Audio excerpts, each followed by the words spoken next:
Good evening, and welcome to Real Sports, where we begin tonight with a trip to the United Arab Emirates. A small nation on the Persian Gulf, the UAE is in many ways a rare Arab beacon of Western values. It's an American ally with a burgeoning capitalist economy and an increasingly international outlook, as evidenced in sports by the all-star field it annually attracts for golf's Dubai Classic. But for all its 21st century progress, the UAE is also home to a sinister remnant of another time, a time when people were bought, sold, and kept as slaves. As Bernard Goldberg reports, it's all being done in the name of sport. It's a clear morning in the Arabian desert, a good day to go to the races.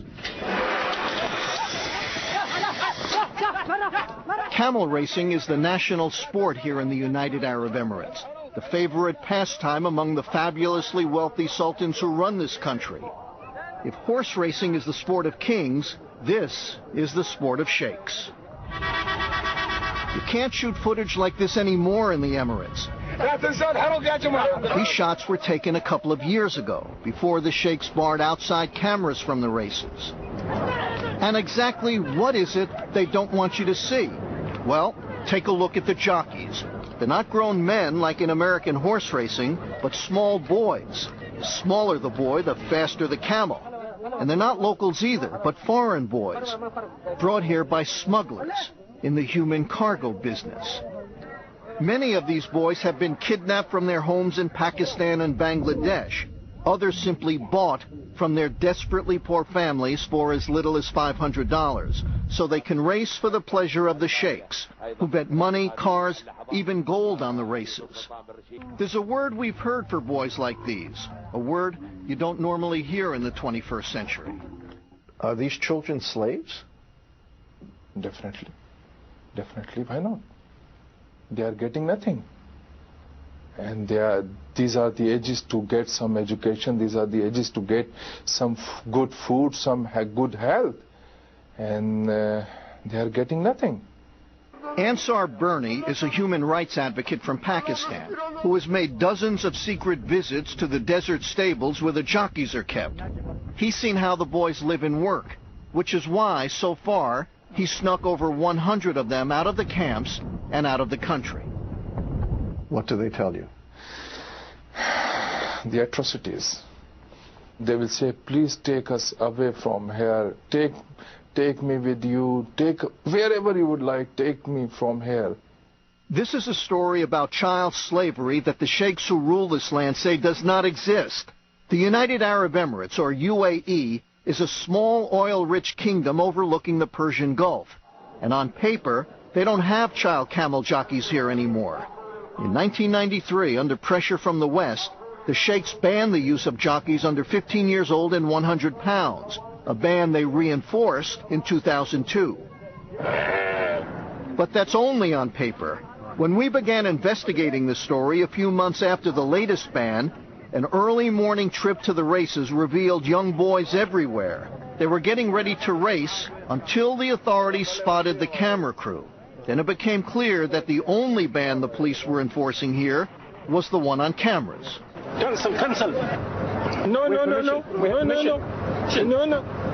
علي من الشرطة أنا ما قد خدت أنا من يدي خلونا على كيفه هو عيال الصبر يصبرون عيال حقه واقفين هناك يصبرون الباص لا شال شريط خلا مخبى شال شريط خلا مخبى منو هذاك عند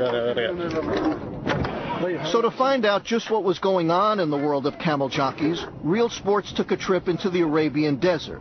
We went with Ansar Bernie as he visited the camel tracks and stables, plotting his next rescue. Bernie and his wife Shaheen took our British cameraman David Higgs, outfitted with a hidden camera, for a 2-week trek through the UAE. The trip began at a training session at the country's main track, where there were no photography signs everywhere. So it's quite clear that what is happening here is something that they want to take place in secret. And just beyond the signs were the boys. Hello. You're a tiny little one. You're all right. One by one, boys as young as 3 years old were strapped onto the camels to begin their practice runs.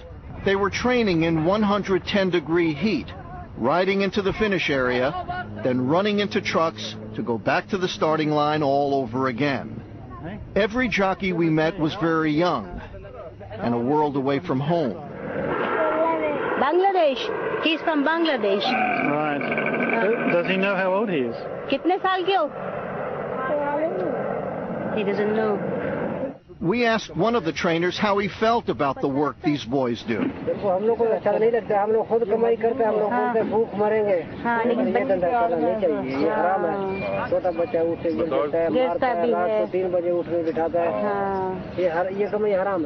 But for these boys, the only thing tougher than a day at the track is a day at home.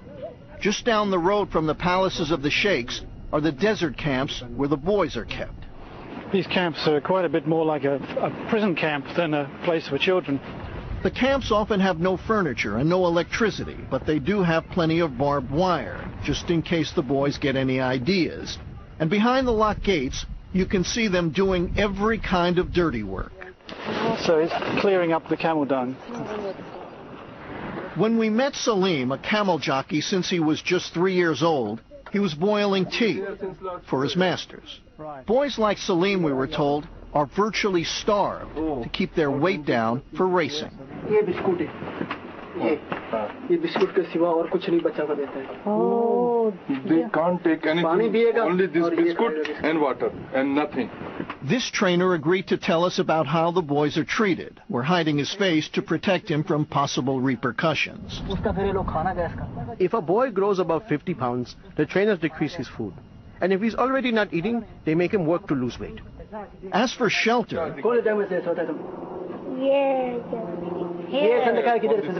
What, here, on the floor? Yeah, on This is where he sleeps. on the fan. Okay, well, it looks like this boy doesn't have a bed. He just lies here on the sand. Yeah, he's telling us he sleeps here. Right, that's where he lies. so if they eat well, if they sleep well, They will gain weight. and that's the worst thing that could happen. They can't gain weight. As bad as it is for some boys, it's even worse for others. Saddam told us his father, back in Bangladesh, had sold him to the camel camps, not for money to feed the family, but for liquor. Now, he's got new problems.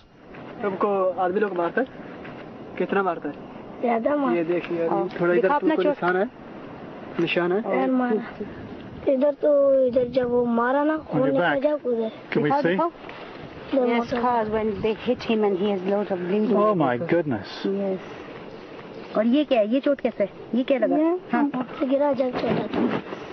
This one is Yeah. he pick him off the ground and throw him on the ground.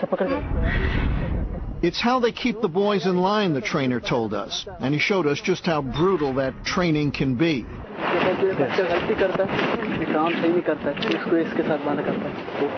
Oh my God! Whenever they're not happy with the child or he makes some mistake, they would tie him with